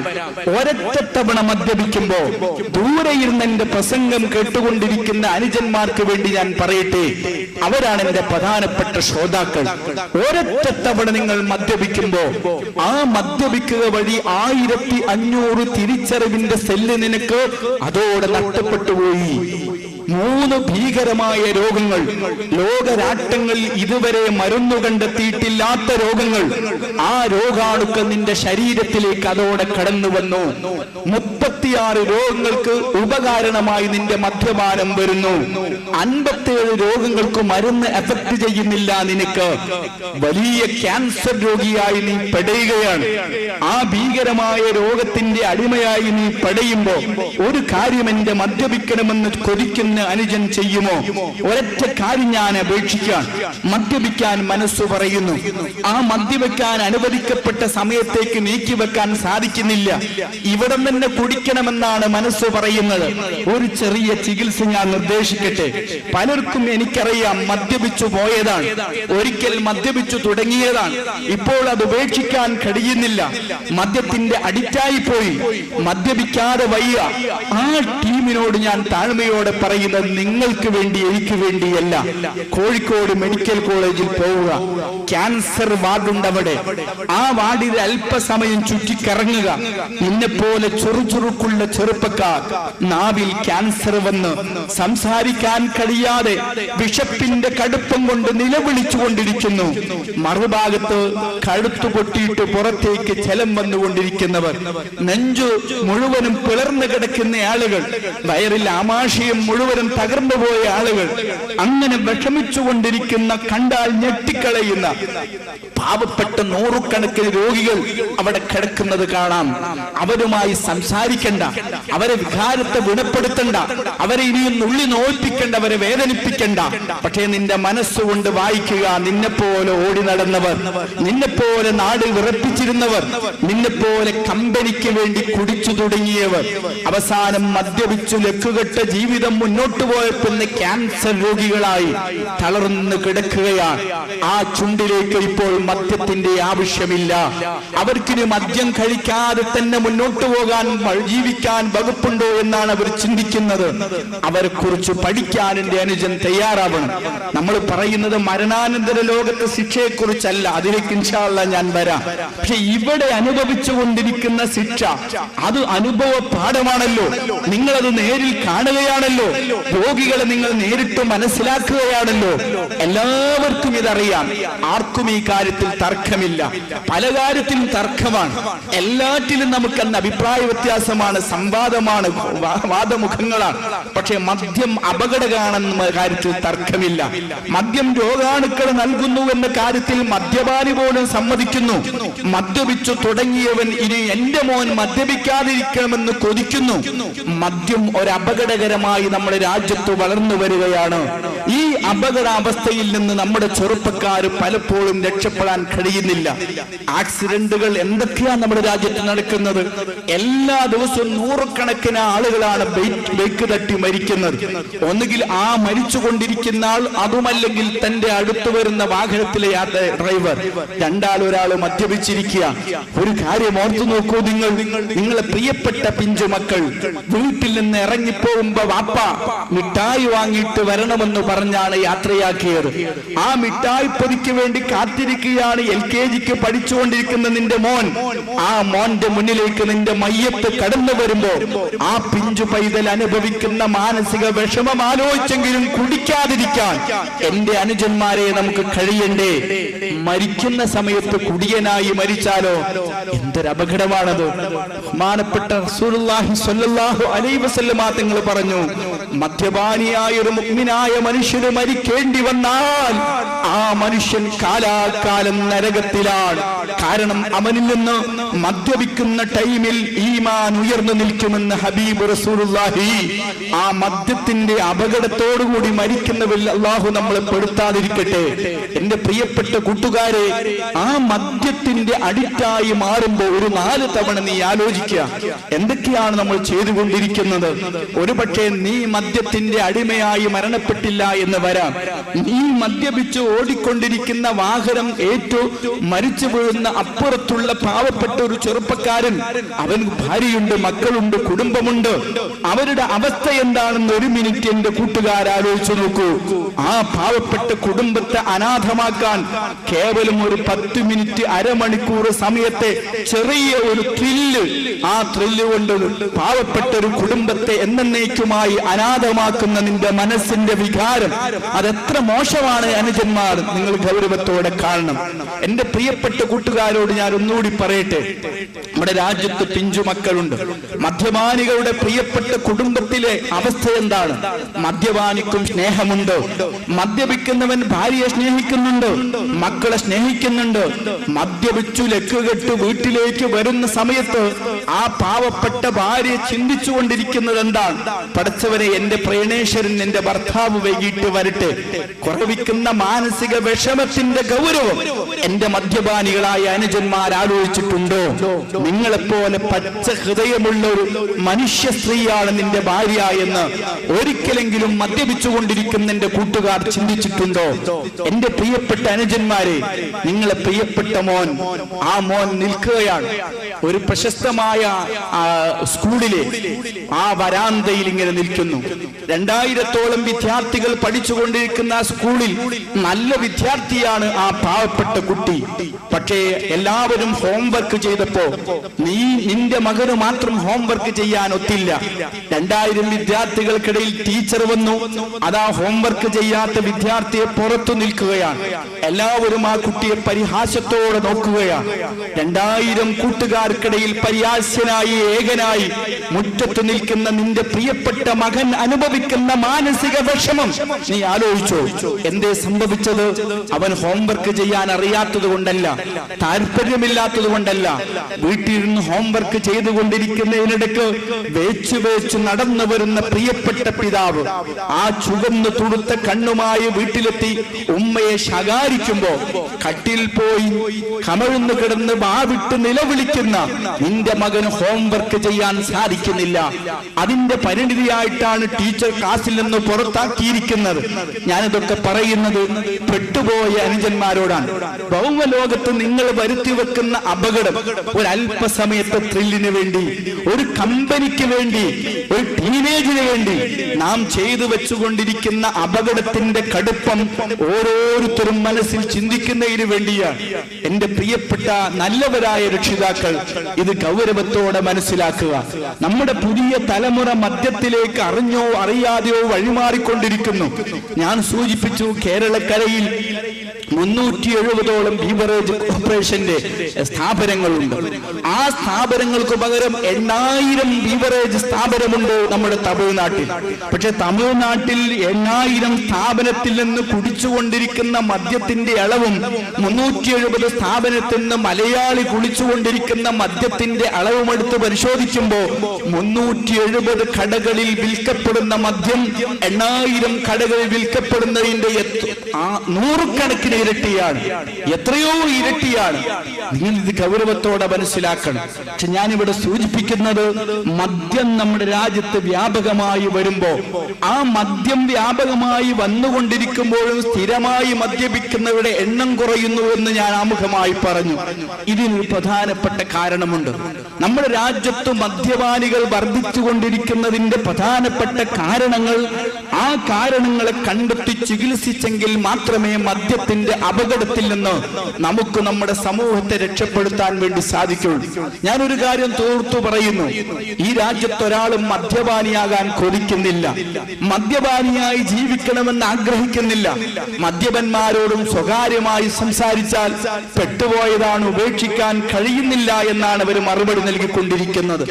അതുകൊണ്ട് പ്രധാനമായി ഞാൻ പറയുന്നത്, ഈ പെട്ടുപോകലുകൾ ഇല്ലാതെയാക്കാൻ എന്തൊക്കെ വഴികൾ സ്വീകരിക്കണമെന്ന് ആലോചിക്കുക മാത്രമേ മദ്യത്തിൽ നിന്ന് രാജ്യത്തെയും ഗ്രാമത്തെയും നമ്മുടെ മക്കളെയും കുടുംബത്തെയും രക്ഷപ്പെടുത്താൻ വേണ്ടി സാധിക്കുകയുള്ളൂ. ഇത് പ്രധാനപ്പെട്ട ഘടകമാണ്. മദ്യം അപകടകാരിയാണെന്ന് തിരിച്ചറിവ് ഒന്നാമതായി നമുക്കുണ്ടാവുക. മദ്യം ഗുണകരമാണെന്ന് ആരും പറയുന്നില്ല. മദ്യം കൊണ്ട് ഗുണം ലഭിക്കുന്ന മകളെ കുറിച്ചും ആരും സംസാരിക്കുന്നില്ല. മറിച്ച് മദ്യം കൊണ്ട് ലഭിക്കുന്ന അപകടത്തെക്കുറിച്ച് എല്ലായിടത്തും നമ്മൾ കേട്ടുകൊണ്ടിരിക്കുന്നു. എന്നിട്ടും ഈ മദ്യത്തിൽ ചെന്ന് വീഴുന്നത് എന്തുകൊണ്ടാണ് എന്നാണ് നമ്മൾ ആലോചിക്കേണ്ടത്. എന്റെ പ്രിയപ്പെട്ട രക്ഷിതാക്കൾ ഇവിടെ പ്രധാനമായി ശ്രദ്ധിക്കണം. കുല്ലു മൗലൂദിൻ യൂലദു അലൽ ഫിത്ര, എല്ലാ മനുഷ്യരും നല്ല പ്രകൃതിയിൽ ജനിക്കുന്നു. മാതാപിതാക്കളാണ് പാപങ്ങൾക്ക്, തെറ്റുകൾക്ക്, അപാകതകൾക്ക് അവസരങ്ങൾ ഒരുക്കി കൊടുക്കുന്നത്. ഇതിൽ നമുക്ക് വലിയ പങ്കാളിത്തം വരുന്നില്ലേ എന്നതാണ് ഒന്നാമത്തെ ചോദ്യം. എങ്ങനെയാണ് കേരളക്കരയിൽ മദ്യപാനികൾ ഉണ്ടാകുന്നത്? ഇൻഷാ അല്ലാഹ് മരണാനന്തര ശിക്ഷയിലേക്ക് ഞാൻ വരുന്നുണ്ട്. ഞാൻ ഇപ്പൊ ദുനിയാവിലെ കാര്യം പറയുന്നത്. ഇവിടുന്ന് മരിച്ചിട്ട് വേണം മഹ്ശറയിലെത്താൻ. ഇവിടെ തന്നെ ഇത്രയും അപകടം ഉണ്ടെങ്കിൽ പിന്നെ മഹ്ശറയിൽ റബ്ബ് പാടില്ലെന്ന് പറഞ്ഞതിന്റെ അപകടത്തെ കുറിച്ച് ഞാൻ പറയാതെ തന്നെ നിങ്ങൾക്ക് ആലോചിക്കാം. ഞാൻ ഇവിടെ സൂചിപ്പിക്കുന്നത്, മദ്യപാനികൾ കേരള കേരളത്തിൽ ഉണ്ടാകുന്നതിലെ പ്രധാനപ്പെട്ട ഘടകം നമ്മുടെ ചെറിയ കുട്ടികളിൽ വളർന്നു വരുന്ന ഒരു ത്വരയുണ്ട്. ആ ത്വര പാൻപരാഗ് കഴിക്കുക വഴി ആരംഭിക്കുന്നു. പാൻപരാഗിന്റെ സ്റ്റാർട്ടിങ് നമ്മുടെ കണക്കനുസരിച്ച് LKG ആണ്. LKG സ്റ്റുഡൻസ് വരെ ഇന്ന് പാൻപരാഗിന്റെ അഡിക്റ്റുകളാണ്. ആ പാൻപരാഗ് കഴിച്ചുകൊണ്ടിരിക്കുന്ന നമ്മുടെ പ്രിയപ്പെട്ട കൊച്ചുകുട്ടികൾ, ആ കുട്ടികളുടെ ജീവിതത്തിൽ ഭാവിയിൽ ഒരു മദ്യം ശീലമായി വരേണ്ടി വരുന്നു. ആദ്യ സമയത്ത് പാൻപരാഗ് കടന്നു വരുമ്പോ ബാപ്പ അത് ശ്രദ്ധിക്കാറില്ല, ഉമ്മ അത് പരിഗണിക്കാറില്ല. അതിന്റെ കാരണം ബാപ്പ സ്ഥിരമായി പാൻപരാഗിന്റെ അഡിക്റ്റാണ്. വീട്ടിലുള്ള മുതിർന്നവര് മുഴുവനും പാൻപരാഗ് ഉപയോഗിക്കുന്നവരാണ്. സ്ത്രീകൾ പോലും പാൻപരാഗ് സ്ഥിരമായി ഉപയോഗിക്കുന്നവരാണ്. നമ്മുടെ കേരളത്തിലെ ഹൈസ്കൂളുകൾ പഠനത്തിന് വിധേയമാക്കിയപ്പോ 60% പെൺകുട്ടികൾ പാൻപരാഗ് ഉപയോഗിക്കുമ്പോ 45% ആൺകുട്ടികളാണ് പാൻപരാഗ് ഉപയോഗിക്കുന്നത്. അപ്പൊ ആൺകുട്ടികൾ പാൻപരാഗ് ഉപയോഗിക്കുന്നതിനേക്കാൾ ഏറെ കേരളത്തിൽ പെൺകുട്ടികളാണ് പാൻപരാഗ് ഉപയോഗിക്കുന്നത്. കേരളത്തിന്റെ പുറത്തു പോയ പിന്നെ പറയണ്ട, പാൻപരാഗ് ഇല്ലാത്ത മനുഷ്യനല്ല എന്ന രൂപത്തിലാണ് കേരളത്തിന്റെ പുറത്ത്. ഒരു ബസ്സിലൊക്കെ കയറി എന്താ രസറിയ നിങ്ങൾ, ബസ്സിലൊക്കെ കയറിയാൽ പാൻപരാഗ് ഇങ്ങനെ സുഖമായി കഴിച്ച് ബസ് നിറയെ തുപ്പി വെക്കുക. ഇനി യാതൊരു പ്രശ്നം അവിടെ ഇല്ല. കാരണം അവിടുത്തെ ഒരു സ്റ്റാറ്റസ് അതാണ്. നമ്മൾ മലയാളികൾ ദിവസവും സോപ്പ് വെച്ച് കുളിക്കുന്നവരായതുകൊണ്ട്, അല്പമൊക്കെ വൃത്തി ശീലിച്ചവരായതുകൊണ്ട് അതത്ര ഗൗനിക്കാറില്ലെന്ന് മാത്രം. പക്ഷെ എന്നെ വേദനിപ്പിക്കുന്ന ഘടകം പാൻപരാഗിന്റെ ഉപയോഗം നമ്മൾ ഒരിക്കലും പ്രതീക്ഷിക്കാത്തവരിൽ വളരെ പ്രതീക്ഷിക്കാത്തവരിൽ വരെ അത് ഉയർന്നു വരികയാണ്. കേരളക്കരയിൽ നേരത്തെയൊക്കെ സിഗരറ്റ് വലി ഉണ്ടായിരുന്നു. അരുതെന്ന് പറയേണ്ടവർ പോലും അതിന്റെ അടിമകളായിരുന്നു. അൽഹംദുലില്ലാ, നിരന്തരമായ പ്രബോധനത്തിന്റെ ഫലമായി ഇന്ന് സിഗരറ്റ് അവസാനിച്ചു. സിഗരറ്റ് അവസാനിക്കുമ്പോ അതോടുകൂടി ദൂഷ്യം അവസാനിക്കില്ല. കാരണം ഇതൊക്കെ ഒരു വലിയ ടീമിന്റെ ബോധപൂർവ്വമുള്ള പ്രചരണത്തിന്റെ ഭാഗമായി വരുന്നതാണ്. മലയാളിക്ക് ഒരു 10 വർഷം മുമ്പ് പാൻപരാഗ് പരിചയമില്ലല്ലോ. പിന്നെ എവിടെ ഇത്രയും വ്യാപകമായി പാൻപരാഗ് വന്നത്? ഒരു തവണ ഹജ്ജിന് പോകുമ്പോ ഒരു ഉമ്മാക്ക് സുഖമില്ലാതായപ്പോ സ്ഥിരം കുടിക്കുന്ന മരുന്ന് ഏതൊക്കെയാ നോക്കാൻ ബാഗ് തുറന്നു. ബാഗ് ഇങ്ങനെ തപ്പി നോക്കുമ്പോ 24 റോജയുണ്ട്. 24 റോജ മക്കത്തൊക്കെ കൊടുത്തയച്ചതാ മക്കള് ഉമ്മാക്ക് വേണ്ടിയിട്ട്. കാരണം പാൻപരാഗ് എന്നത് പറയുന്നത് ഒരു സാധാ ഉപഭോഗ വസ്തുവായി മാറിയിട്ടുണ്ട് നമ്മുടെ രാജ്യത്ത്. സ്ത്രീകളും കുട്ടികളും വലിയവരും എല്ലാവരും അത് ഉപയോഗിച്ചുകൊണ്ടിരിക്കുക. ഈ ഉപയോഗിച്ചുകൊണ്ടിരിക്കുന്നിടത്തു നിന്നാണ് നമ്മൾ സ്റ്റാർട്ട് ചെയ്തത്. യഥാർത്ഥത്തിൽ പഴയ കാലത്ത് സിഗരറ്റ് വലി സ്റ്റാർട്ട് ചെയ്തു. ഞാൻ വയസ്സായൊരു വല്യപ്പാനോട് ചോദിച്ചുപ്പാ, നിങ്ങളൊരു നല്ല മനുഷ്യനാണ്, 5 വക്ത് നിസ്കരിക്കുന്ന മനുഷ്യനാണ്, ഖുർആൻ പാരായണം ചെയ്യുന്ന മനുഷ്യനാണ്, എല്ലാം കൊണ്ടും നന്മ നിറഞ്ഞു നിൽക്കുന്ന മനുഷ്യനാണ്, എപ്പോഴും നാവിൽ ദിക്റുകൾ മാത്രമാണ് വരുന്നത്. ആ ദിക്റ് ചെല്ലുന്ന വാക്കകത്തേക്ക് എങ്ങനെയാണ് ഈ പുക വലിച്ചു കയറ്റുന്നത്? നിങ്ങൾ അതെത്ര ഗൗരവമാണ്. എപ്പോഴും ലാ ഇലാഹ ഇല്ലല്ലാഹ് ചെല്ലുന്ന, എപ്പോഴും സുബ്ഹാനല്ലാഹ് ചെല്ലുന്ന, എപ്പോഴും സ്വലാത്ത് ചെല്ലുന്ന ഒരു നാവിൽ എങ്ങനെയാണ് ഈ പുകയില വന്ന് കയറിയത്? അദ്ദേഹം പറഞ്ഞു, മോനെ പല്ലുവേദനയുടെ കടുപ്പം കൊണ്ടാ, പല്ലുവേദന കൊണ്ട് സുഖമില്ല അതുകൊണ്ടാ. ഞാൻ ചോദിച്ചു, തുടങ്ങിയത് തന്നെ പല്ലുവേദന കൊണ്ടാണോ? അയാൾ പറഞ്ഞു, അല്ല, അത് 13ാമത്തെ വയസ്സിൽ ചെരിച്ചു പിടിച്ചിങ്ങനെ വലിച്ചു തുടങ്ങിയതാണ്. മീശ വരുന്ന സമയത്ത് ഒരു ബോധം വരാണ്ട് ഞാനൊരു മനുഷ്യനാണ്, ഞാൻ അംഗീകരിക്കപ്പെടേണ്ടതുണ്ട്, ഞാൻ ശ്രദ്ധിക്കപ്പെടേണ്ടതുണ്ടെന്ന് തോന്നുന്ന ഒരു പ്രായമാണ് 13, 12, 14 വയസ്സ്. ആ സമയത്ത് ചെരിച്ചു പിടിച്ച് വലിച്ചു തുടങ്ങിയതാ. പക്ഷെ പിന്നീട് അതിന്റെ അഡിക്റ്റായി പോയി. ഇന്ന് അയാൾക്ക് അത് ഉപേക്ഷിക്കാൻ കഴിയുന്നില്ല. ഇന്ന് ഉപേക്ഷിച്ചാൽ ബുദ്ധി വർക്ക് ചെയ്യില്ല, ഇന്ന് ഉപേക്ഷിച്ചാൽ അദ്ദേഹത്തിന്റെ പല്ല് വേദനിക്കുകയാണ്. ഇങ്ങനെ ഒരു അഡിക്റ്റായി പോയി. പക്ഷേ നിരന്തരമായി നമ്മൾ പ്രബോധനം ചെയ്തു. കേരളത്തിലെ ബുദ്ധിജീവികൾ മുഴുവനും പ്രബോധനം ചെയ്തു. മതരംഗത്തുള്ളവരും അല്ലാത്തവരും കാര്യത്തിന്റെ ഗൗരവം ജനങ്ങളോട് പറഞ്ഞു. ഡോക്ടർമാർ മുഴുവനും കാര്യത്തെക്കുറിച്ച് ജനങ്ങളെ ഉത്ബോധിപ്പിച്ചു. വലിയ മാറ്റമുണ്ടായില്ലേ കേരളത്തിൽ? നിങ്ങൾ ആലോചിച്ച് നോക്കും. പഴയ കാലത്ത് ഒരു കല്യാണ വീട്ടിൽ നിന്ന് പുറത്തേക്ക് ഇറങ്ങി വരുമ്പോ ആ ഇറങ്ങി വരുന്ന വഴിയില് ഹാജിക്ക് ഇങ്ങനെ നിൽക്കും, ഞെളിഞ്ഞ നൃത്തം. ഏറ്റവും വിലപിടിപ്പുള്ള സ്റ്റാൻഡേർഡ് സിഗരറ്റ് കൊടുക്കാൻ അത് വലിയൊരു സംഭവമായിരുന്നു. ഇന്ന് ഒരു കല്യാണ വീട്ടിൽ സിഗരറ്റ് വിതരണം നടക്കാന്ന് ചിന്തിക്കാൻ കഴിയുമോ നമുക്ക്? ആരെങ്കിലും വലിക്കുന്നവരുണ്ടെങ്കിൽ ടോയ്ലറ്റ് കയറി കഥകടിച്ച് ആരും അറിയാതെ ചെയ്യേണ്ട ഒരു ഏർപ്പാടാണിത് എന്നിടത്തേക്ക് കാര്യമെത്തി. പ്രബോധനം കൊണ്ട് ഗുണമുണ്ട്. ദഅവാ വിദ്യാർത്ഥികൾക്ക് ഞാൻ ഇടയ്ക്ക് ഒരു നല്ല സന്തോഷം അറിയിക്കാം. നമ്മൾ കരുതുന്ന പോലെയല്ല, പ്രബോധനം ജനങ്ങളെ മനസ്സിനെ മാറ്റും. പക്ഷേ ശൈലിയും രൂപവും സ്വഭാവവും ഒക്കെ നമ്മൾ കുറെ കൂടി മാറ്റിയെടുത്താൽ, ഗുണകരമായി ജനങ്ങളെ സമീപിച്ചാൽ മാറ്റങ്ങൾ ഉണ്ടാകും. ഏത് ദുശ്ശീലങ്ങളെയും മാറ്റിയെടുക്കാൻ കഴിയും. ഞാൻ വിശ്വസിക്കുന്നതനുസരിച്ച് കേരളത്തിലെ പ്രബോധകന്മാർ മനസ്സറിഞ്ഞ് ഒരുമിച്ച് നമുക്ക് കിട്ടാവുന്ന സകല മേഖലയിലെ ആളുകളെയും ഒരുമിപ്പിച്ചുകൊണ്ട് ഒന്ന് നന്നായി വീശിയാൽ കേരളത്തിൽ ഇന്ന് നിലനിൽക്കുന്ന മദ്യാസക്തി അവസാനിക്കും. അതൊരു വലിയ ദുരന്തമായി നാം കാണണമെന്ന് മാത്രം. ഞാനിവിടെ സൂചിപ്പിച്ചു വരുന്നത്, ഈ സിഗരറ്റ് വലി അവസാനിച്ചപ്പോ സിഗരറ്റ് കമ്പനികളൊക്കെ വിദേശ കുത്തികളാണ്. അവരാലോചിച്ചു കോടിക്കണക്കിന് ഡോളറിന്റെ നഷ്ടമാണ് സംഭവിച്ചിരിക്കുന്നത്. ഇതിനെ അതിജയിക്കാൻ പ്രായോഗികമായ മാർഗം എന്താണ്? ആ മാർഗം അവർ കണ്ടെത്തി. നിങ്ങൾ ആലോചിച്ച് നോക്ക്, ഇപ്പൊ പഴയ കാലത്ത് ഓടിട്ട വീട് എല്ലാ സ്ഥലത്തും. ആ ഓട് ഫറൂഖ് കമ്പനിയിൽ നിന്ന് പുറത്തുനിന്ന് വരുന്നതായിരുന്നു ഭൂരിപക്ഷവും നമ്മുടെ മലപ്പുറത്തൊക്കെ. ആ ഓടങ്ങ് നിന്നു. എല്ലാ സ്ഥലത്തും ഇപ്പൊ വാർപ്പായി മാറി. അപ്പൊ സ്വാഭാവികമായും ഓട് കമ്പനിക്ക് നഷ്ടമായി. ഓട് കമ്പനിക്കാരാലോചിച്ചു, പഠിച്ചവനെ കോടിക്കണക്കിന് രൂപയുടെ ഈ മെഷീനറി ഇനി എന്താ ചെയ്യാ? അവരൊരു മാർഗം കണ്ടെത്തി. അവര് ഉപയോഗപ്പെടുത്തേണ്ട മേഖലകളിലൂടെ പരസ്യം നൽകിയിട്ട് എന്റെയും നിന്റെയും മനസ്സിൽ നല്ല ടെറസിന്റെ മുകളിൽ ഇനിയൊരു ഓട് എന്ന് പാടി പഠിപ്പിച്ചു. നിങ്ങൾ ആലോചിച്ചു, എല്ലാവരും അതിന്റെ അടിമകളായി മാറി. എല്ലാവരും അതിന്റെ അടിമകളായി. നല്ല ടെറസ്, ആ ടെറസിന്റെ മുകളിൽ പാടുപെട്ട് ഓട് പിടിപ്പിക്കാനല്ല മലയാളിക്ക് ബുദ്ധിമുട്ട്. ഗൾഫിൽ കൊല്ലത്തിൽ ഒരു മഴ, ഒറ്റ മഴ, ആ മഴക്കൊന്നും പറ്റൂല. 8 കൊല്ലം കഴിഞ്ഞാലും ഓടിന്റെ നിറം അങ്ങനെ തന്നെ കാണും. അത് കണ്ട് 6 മാസവും 8 മാസവും ഒക്കെ മഴ പെയ്യുന്ന മലപ്പുറത്തുകാരനും കോഴിക്കോട്ടുകാരനും ഈ ഓട് വെച്ച് പിടിപ്പിച്ച് ആ ഓടിന്റെ പെയിന്റ് മാറ്റാൻ ചെലവഴിക്കുന്ന മൊത്തം പണമുണ്ടെങ്കിൽ മലയാളിക്കുന്ന സുഖമായി ജീവിക്കാൻ കഴിയും. അത്രയും പണമാണ് നമ്മൾ ഒരു ഓട് പെയിന്റ് ചെയ്യാൻ വേണ്ടി ചെലവാക്കുന്നത്. ചുമര് പെയിന്റ് ചെയ്യുന്ന പോലെ പെയിന്റ് ചെയ്യാൻ പറ്റിയതല്ല ഓടെന്ന് പറയുന്നത്. അത് ഉച്ച പിടിച്ച് കിടക്കുമ്പോൾ അതിനകത്തുനിന്ന് അത് ഒഴിവായി കിട്ടാൻ വലിയ സമയം വേണം, നല്ല അധ്വാനം വേണം, ഇതിന് കൂലി വേണം. അത് കൊടുത്തും നമ്മളത് വൃത്തിയാക്കുന്ന തിരക്കിലാണ്. ഈ രൂപത്തിൽ നമ്മുടെ മനസ്സിൽ സിഗരറ്റ് കമ്പനിക്കാർ അവരുടെ ബിസിനസ് അവസാനിച്ചപ്പോ പുതിയൊരു ചിത്രം നൽകി. ആ ചിത്രമാണ് പാൻ പരാഗ് എന്ന് പറയുന്നത്. പാൻ പരാഗിന്റെ 40-ലേറെ കമ്പനികൾ ഇന്ന് വിപണന രംഗത്ത് സജീവമായി ഉണ്ട്. അതിൽ ഒന്നുപോലും മലയാളിയുടേതില്ല. എല്ലാം വിദേശ കുത്തകക്കാരുടെ പാറ്റന്റ് ഉള്ളതാണ്. അവർ കോടിക്കണക്കിന് രൂപയുടെ ബിസിനസ്സാണ് ഓരോ ദിവസവും നടത്തിക്കൊണ്ടിരിക്കുന്നത്. ഈ സിഗരറ്റ്, ഈ പാൻ പരാഗിനകത്ത് നിലനിൽക്കുന്ന ഘടകങ്ങൾ നമ്മൾ പഠിച്ചു വെക്കുക. ഓരോ ചെറുപ്പക്കാരുടെയും മനസ്സിൽ അത് ഉണ്ടാവുക. മദ്യപിക്കരുത് എന്ന് പറയുമ്പോൾ നമ്മൾ നേരെ വിദേശ മദ്യഷാപ്പിൽ പോയി, അതുമല്ലെങ്കിൽ പട്ടച്ചാരായം വിൽക്കുന്ന കള്ളുഷാപ്പിൽ പോയി ആ കുപ്പി പൊട്ടിച്ചു കുടിക്കരുത് എന്ന് ധരിച്ചു വെച്ചെടുത്തും നമ്മുടെ അബദ്ധം ആരംഭിക്കുകയാണ്. അവിടെ മാത്രം നമ്മുടെ ചർച്ചകൾ ഒതുങ്ങുകയാണ്. അവിടെ കൊണ്ട് കാര്യമില്ല. അവിടേക്ക് നമ്മൾ എത്തുന്ന വഴി നമ്മൾ തടഞ്ഞു വെക്കണം. എന്റെ കൂട്ടുകാരോട് ഞാൻ പറയട്ടെ, അതിനകത്ത് ഒന്ന് നമ്മുടെ പാൻ പരാഗിനകത്തുള്ളത് അടക്ക, പുകയില, ചുണ്ണാമ്പ്. ഈ 3 ഘടകങ്ങളാണ്. അടക്ക, പുകയില, ചുണ്ണാമ്പ്, ഇത് 3 വിഷമാണ്. ഇത് 3 വിഷമാണ്. ഇത് വിഷമാണെന്ന് പറഞ്ഞാൽ സ്വാഭാവികമായും നമുക്ക് ദഹിക്കൂല.